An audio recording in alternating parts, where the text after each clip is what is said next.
You know, I got it from Marlon Starling. If you watch Marlon Starling, he's from Hartford. He was the best at it, and I copied him.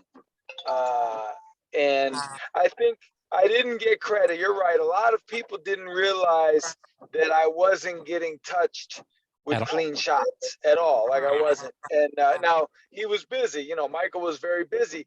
It's almost like it worked. My defense was so good that night that it actually worked against me in the sense of I couldn't feel his punches at all. Like I didn't feel anything. So I didn't even really have the urgency to be more offensive because he wasn't hurting me or even catching me at all. And so it kind of, in a crazy way, it kind of worked against me in the end. I could see that. John, are you still sporting the rat tail? Please tell me you're still sporting the rat tail. James Toney cut it off in training camp. He cut it off with electric clippers. Jimmy Griggs, and him and Jimmy Griggs. Yep. If there's anybody that you're going to allow to cut it off, James Toney is the perfect person to do it. No, I didn't allow it. He cut it. They came in my room at 8 in the morning and held me down on the bed and clipped it off. Bro, dead serious. I think that's the most beautiful rat tail I've ever seen. I'm actually watching this going, God, I wish if I were only a hairier person, I could rock. Listen, you know what? I used to have beads in it. When I wasn't fighting, I had beads in it, wrapped in beads. It was awesome. And then I had the beads. When James Toney cut it off, I didn't realize he actually cut it. And I called my friend and I go, man, James, he was just in here, he was trying to cut my hair. And I could feel the beads like 6 inches lower on my back than normal. And I reached back and I was holding my tail in my hand. That's like coming to America where Hakeem. Yeah, it was just like that. Yeah, it was just like that. He cut it off. I mean, it was horrible, man. But I got James. I didn't get James back quite as good as he got me, but I got him back. Jimmy, you have to rewatch this Scully Nunn fight, and you have to rewatch his work. It looks, if you're an amateur person watching in the stands, it looks like Michael Nunn is throwing a ton of punches and landing, and none of them are landing because Scully's defense. I've never ever seen a fighter defend better than John Scully ever in my life. Well, Marlon Starling did. But yeah, like I say, I got so comfortable blocking the punches that, I forgot. Like, man, you got to fire back. But I was comfortable, and I always had a good defense. I always was able to keep my hands up. But like I say, I literally copied Marlon Starling. Watching him as a kid, I always thought it was so amazing how he could just deflect punches and block punches, and nobody had ever done that before like that. And so if I didn't live in Hartford, I wouldn't have done that, but I did it because he was a local guy, and I picked it up from him. And, you're talking shit right now to Nunn at the end of round 5. Yeah. Round 5. Yeah, we were going. He called me a mother effer at one point in that round, and I was so amazed, and I was saying to myself, like, man, this is pretty cool. Like, Michael Nutt just called me a mother effer. This is crazy. And it was kind of surreal. It was fun. That's a perfect segue to what happened with the weigh-in yesterday, Jimmy. Yeah, I think it was bush league. Which did you, John? Did you see the weigh-in yesterday? Yeah, with the punch. Yeah. So the Canelo fight is scheduled for what, like 6 weeks from today or something like that. I don't even know. Yeah. But I'm gonna say that Showtime fucked that up. If you have Canelo coming on, you've got a multi-million-dollar thing stepping up. You have no security guards between two hyped up fighters, people that are literally paid to kick the shit out of each other. And it's like an old man and a woman on stage. Can I stop you? Yeah, go for it. Because they're also paid to perform. And a lot of times that weigh-in is a performance.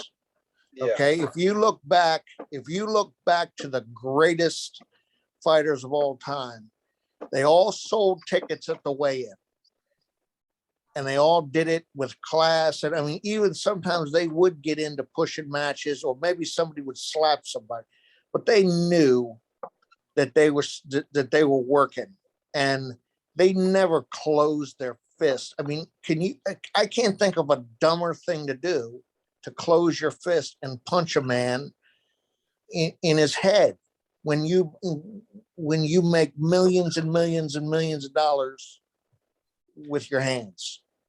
Well, Right. So And you're fighting this particular guy, like it would be, it would be certainly be a lesson if the fight is off, because of that. Like if the cut can't heal or whatever, yeah, yeah, Canelo would, you'd have to say, hey, Canelo, good job. You just stopped yourself from making, 5 million, whatever he right, makes. right. It'd be crazy. Yeah. Because at the end of the day, yes, it's a sport, but it thrives because it's entertainment, and you need those people to be entertained. Right. Well, Canelo blamed it on the word motherfucker, which is funny because Canelo's used that word so many times. I mean, Right.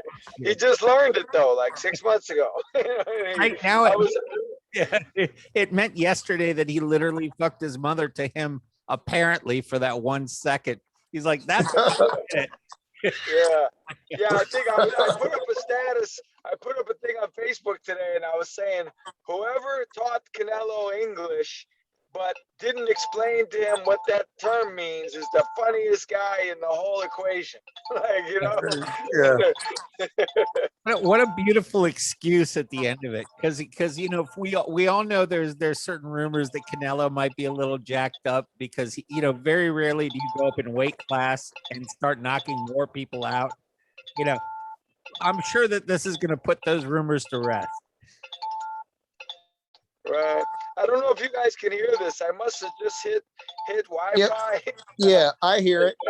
I'm literally getting probably 100 and something emails from that I didn't get this morning.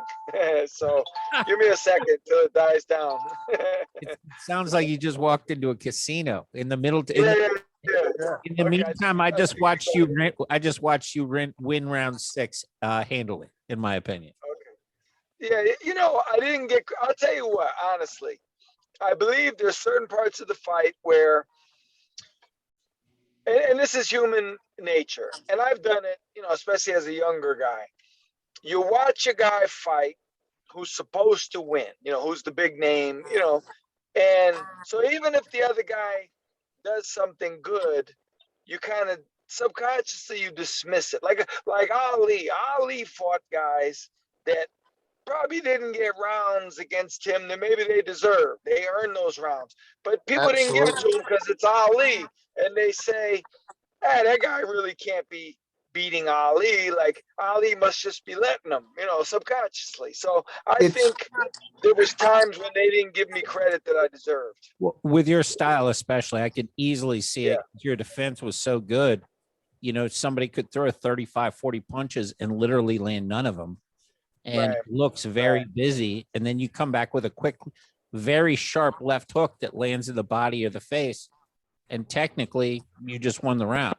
But people could easily misscore that. Now you had like 70 amateur fights, right? Or 70.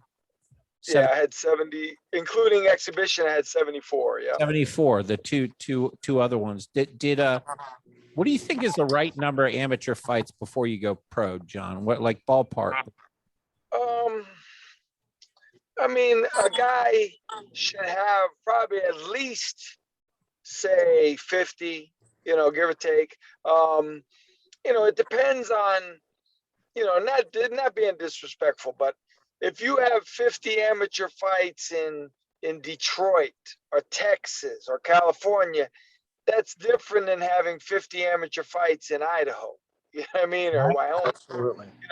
It's a little different situation. I know guys who've had a ton of amateur fights, but they've never been anywhere. They've never been to a regional tournament. They've never advanced to a national tournament.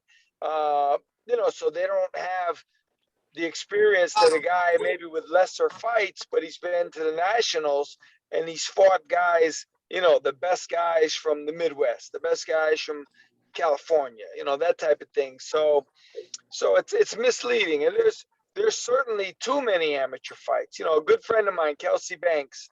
Kelsey Banks had, I believe it was 589 amateur fights.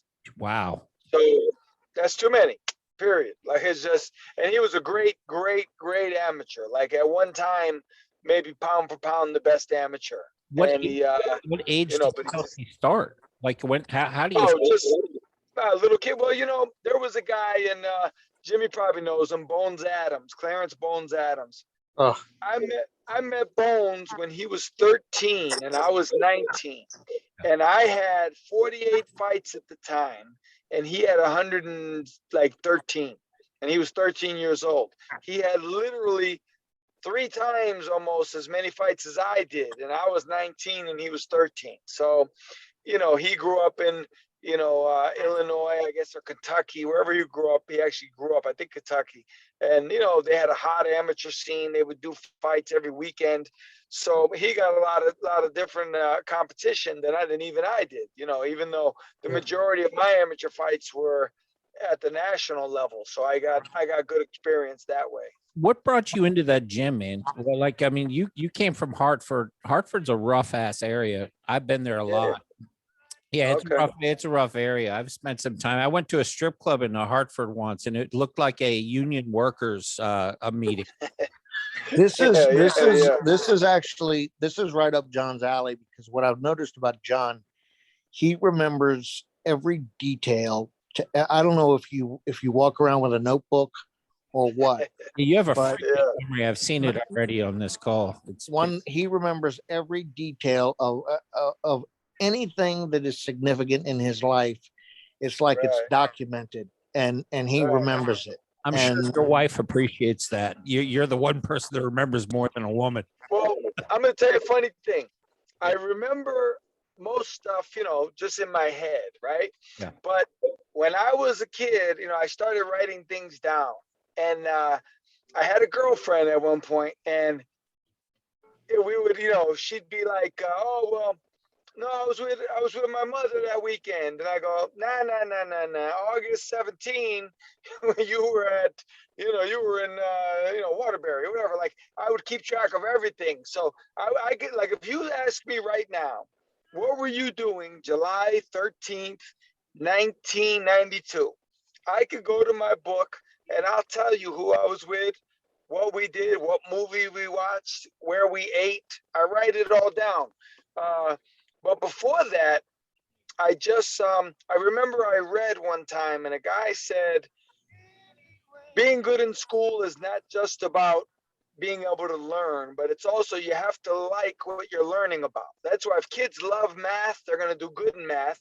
And if they hate math, they're not going to do good. So I always liked a lot of stuff. So I would write everything down.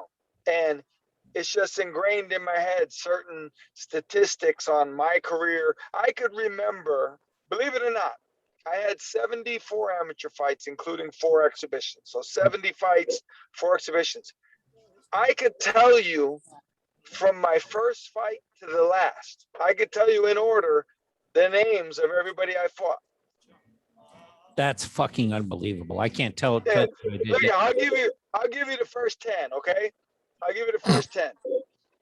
Israel Roman, Ron Whitback, William Moore, Art McAdams, George Shilley, Roscoe Williams, Tony Taborzik, Mark Joyner, Pascual Romo, and Ron Pessolano. That's amazing. I actually watched one of your amateur fights. It was brutal. It was actually a brutal fight. I bet it was against Robert Perez. It was against Robert Perez. Yeah, that was Robert Perez is one of my best friends in the game. 6 months before that, we were roommates at the Nationals. We had a blast. I talked to him like 3 days ago. Dude, like, that was great fight. I mean, headgear and all, it was an amazing fight. It was, yeah, that was like Hagler Hearns. That's the only You guys amateur kicked fight the I shit out remember. of I got a standing ovation. We got a standing ovation after that fight. You know, one of the other things I watched that was awesome is you in the gym after it was closed, giving tips on you know what makes training fighters, you know, better. It was Right, basically right. pushing yourself further, and the lessons in that, you know, I saved it because it's something that everybody needs to hear about life. It's not just about boxing, but it was Right, it was actually a beautiful moment because you're in the gym alone. You know, you're after training, you just decide to put some thoughts down, and it was right. a cool moment. I don't know how many people watched it. I didn't look, but I'll post Yeah, it up on the thing. But there's some good life lessons in there. Basically, what John, for the people that are listening, what John's saying is, people count themselves. You know, they do what they need to do to the minimum, so they always go to 50, 70, yeah, 100. yeah. You know, instead. Right. Well, I'm sure Jimmy knows. Like when you do sit-ups, like I'll tell a guy like do as many as you could do, and they'll always do like 50. I say, well, Yep. I mean, Yep. the fact that you did 50 means you did that intentionally, like you reached a goal. I don't want that. I want you to do 57, 43, 82. If you stop on an even number or 75, or then I know that you set your mind to it and you reach that goal. That's not how you do it. You gotta run past the goal line. You gotta go Listen, over it. listen. Yeah. Anytime there's any kind of a race or anything, you know, a sprint, what do? The last 10 steps, they slow up. They don't blow through that finish line. Right. Right. And I hate that. I hate that. I could And tell you hated you hate the wussification of America too, don't you? Go ahead and say it. oh, it's insane. Disgusting. But yeah, that thing, like you see, guys, I remember a couple of years ago there was a kid. I don't know if you remember. No, he is. He runs the 200, I guess it is. He's a white kid. I forget his name, but I think he beat Michael Johnson's record or whatever it was. He beat the record. He slowed up in the last 10 yards because he was so far ahead of everybody else. He actually went slower and he still beat the record. Wow. And I'm like, man, if that kid would have burned it for the last 10 seconds, 10 yards, the record may never be broken. But he broke it without even really trying. And I'm saying, man, he probably kicks himself every day. But that's the type of stuff that happens when you're athletically superior. I mean, Roy Jones Jr. is arguably the best athlete that's ever boxed. I mean, Right. you fought with him. How Yeah, I crazy? sparred with Roy. Yeah, Roy was a phenomenon. Would you agree? Would you agree with that statement, John? That he's the greatest athlete boxing ever in boxing. I mean, if he's not, he's in the top. He's in the I'm upper just tier. curious. I can't disagree. I mean, I can't say he's not because I don't know. I'm just curious. I'd like to hear some other names that could get thrown even close to him. It's a good question. As an athlete, like a guy with just such, Freaky. natural. I can't even, off the top of my head, I can't even think of anybody, to be honest with you. It's in that realm, it's a tough comparison. I mean, you're, Roy Jones. I mean, Roy Jones was an phenomenon. absolute freak, Prince and he did a lot. A hell of an athlete. That's who I was just going to bring up was Naseem Ahmed. Yeah. What do you think? Yeah. So- Naseem was was a phenomenon. I love Naseem. But Roy's punches were Naseem was a puncher, but his punches were much wider. Like Roy was, Roy could put punches together like so fast and like people wanted to fight like Roy. I don't know a lot of guys that tried to imitate Naseem, Good point. but guys wanted to fight like Roy Jones, and a lot of guys got wiped out and murdered because they tried to fight like Roy Jones and they couldn't do it. John, Yeah. he took the primary building block of boxing, which is the jab, and eliminated. I mean, he didn't even use a jab. Right. It's unheard of that you could even do what he did. I'll tell you what he told me. And I'll tell you two things. If you watch when he was younger, when I first started boxing with him, he had a good jab. He had a very good jab. If you watch his fight, his second pro fight was on NBC against Stefan Johnson in Atlantic City. I was there for that. He used a beautiful jab. He had a beautiful jab. And then he stopped using it. I guess he realized, guys couldn't hit him anyway. But I remember he told me he only jabbed against guys his height or shorter. That against taller guys, he abandoned the jab, stylistically. And most of the guys he had to fight, Hopkins and Virgil Hill, and those guys were taller than him. But like I said, if you watch his early fights, he had a good jab. And I just think he realized, like, man, I can beat these guys without the jab. I'm a freak of nature over here, and he just didn't even need it anymore. 100%. Hey, did you get into his childhood at all with him, John? I mean, I know you're pretty good friends with him, but did he open up about his father and all that stuff? I never wanted to ask specific questions. Yeah. But I know it's tough because I trained there with Big Roy in the gym, and you could clearly see that Big Roy was the dominant figure. He was the dominant figure of the entire gym. Everyone there, including world champions, did whatever he said. And I'll give an example. He didn't have a bell in the gym. They didn't use a bell. He would use the stop clock. So he told you when the round started. He told you when the round ended. So who knows how long? And I'll tell you a funny thing. I'll tell you a very insightful story about Roy Jones Sr. It tells you how much they respected him, maybe feared him to a certain degree. We were in the gym. He would have everyone glove up, heavyweights to flyweights. Everybody had to glove up, and you never knew when you were going to box. He would tell you. He'd be like Roy would be sparring, and he would be like, all right, Billy out, Scully in. So that's how I knew I was up, because he told me I'm up. So one time there was a guy, I guess he was having a little trouble with the guy, maybe the guy's attitude or whatever. He was 135 pounds, skinny white kid from Alabama. And so Roy's in the ring sparring with somebody good, like maybe Reggie Johnson, I think.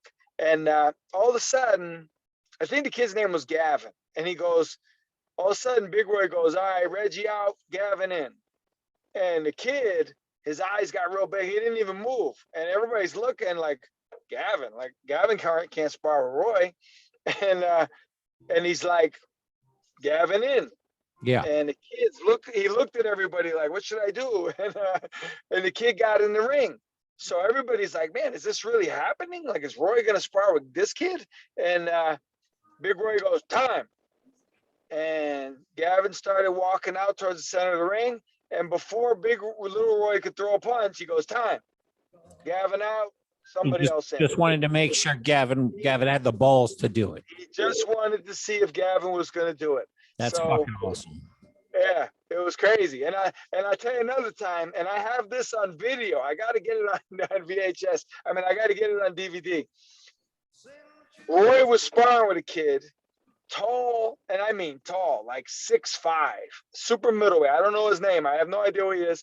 He was not a sharp fighter, but he was so tall and gangly that he gave little Roy problems. And you could see Roy's going to have to wear this guy down and time him. And the more it went, the more you could see Roy wanted to do that, because, it's frustrating. You're fighting a guy and he's slapping you 40 times and you can't even hit him. Yeah. And all of a sudden, the guy stepped back to the ropes and he put his hands up, kind of submitted. He put his hands up like this, and you knew, like, it's over. And little Roy, if you watch Roy Jones, you'll know when he dips to the right and he lowers his right shoulder, he's hiding the overhand right, and he's going to come over the top with it, and you're going to be in big trouble. He started to do that. He was just about to throw it overhand right. Everybody held their breath. There was like 20 guys here. Everybody held their breath because he's about to obliterate this guy. And Big Roy yelled, time. and he saved the guy's life. And Roy stopped and went back to the corner. The guy got out, and I don't know if the guy truly realizes like how much of his life was spared by the sympathy of Roy Jones Sr. that day. Dude, that's great. I didn't realize that you were tied in at the parent level because Roy left his dad pretty early in his career. I mean, Oh yeah, I met Roy. I sparred with Roy for the first time as an amateur. that's Uh, crazy. yeah, and we sparred as a pro. So when they broke up, Big Roy actually called me and said, "Hey, me and Little Roy broke up, right?" And I was shocked. I was literally shocked. Yeah, there's And yeah. Yeah. that was 1992. Holy shit! That's when I graduated from high school. So Okay. he called you up and said he called you up and said they broke up. He goes, I never forget his way. He goes, I broke up. Me and Roy broke up, right? And I was like, what? I said, wow, what happened? And he went through his side of the story, and yeah, I didn't see it coming. I know Big Roy. Like I say, he was in charge. There's no disputing who the boss was, but Little Roy was getting older and getting a bigger name for himself, and you don't want to be the obedient son forever, I guess. That's the way Roy tells it. So I heard this on an interview where basically you have the old line, and Roy felt like he wanted. So Roy tells the story where his father was so dominating, and he watched a club fighter that beat one of his father's fighter with style. And he wasn't a better fighter. His father's fighter was the better fighter, but the other fighter won the fight with style. And Roy watched it. And that's where he started thinking, wait, style is real important in this game. It's not just about the fundamentals.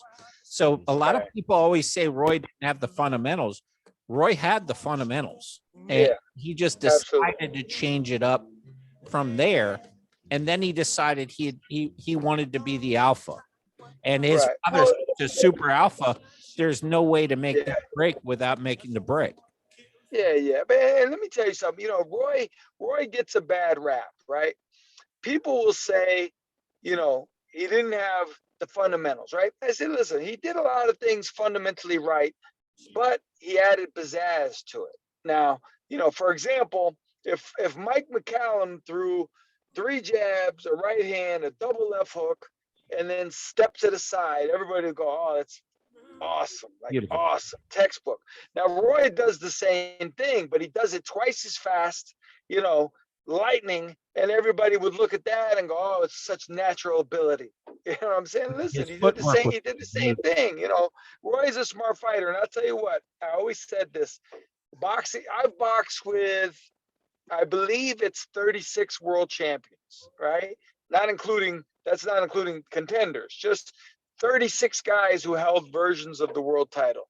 And for me, by the way, it's a lot of guys, good guys, and Roy, right up there in the top 5% of boxing intelligence. He knew, I remember I would there was a move I had where, and I still use it to this day. On the inside, I'll grab your arm, your left elbow. Turn your left elbow. I'll pull you this way towards me, so you turn sideways, and I'll hit you with a left hook, left uppercut to the solar plexus. Now I've done that to a lot of people. Right? I just watched you do that in round 10 to Michael Nunn. Okay, well there you go. Yeah. I've done it to a lot of people with great success. I've dropped guys, the whole nine.